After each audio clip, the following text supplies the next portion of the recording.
Hi, everyone. As we start working in GameLab and writing code, I just want to go over some of the tools and options that are provided within that GameLab environment to help you. So it's kind of like a tutorial of GameLab. So here we are in GameLab. The first thing I want to talk about is the instructions panel, which is the main panel you see here. And this is where they basically tell you what they'd like you to do for each module. They usually even have a section called Do This.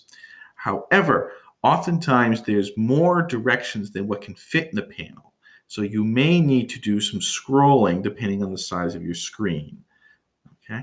You can also, if you look for these three dots here, you can click that and you can change, all right, the size of the window, both for the instructions, but also over here, remember, for the output window.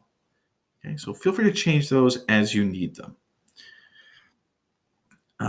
When you're working here in the instructions panel, also remember that you have over here the text-to-speech tool if you'd like to have Code.org and GameLab read the directions out loud to you.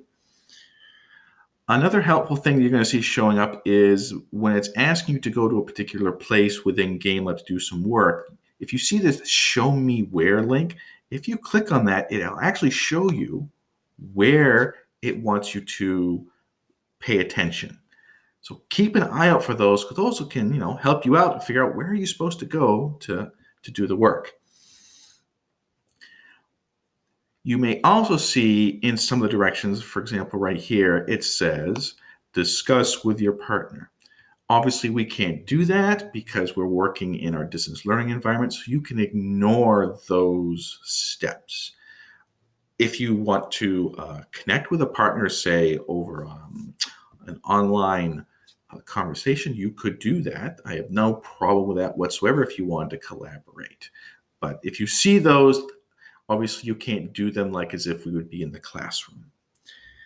Another thing to keep in mind is that once you've done work here in the workspace and you come over here and you click the run button, okay, to see what happened. If you make changes over here,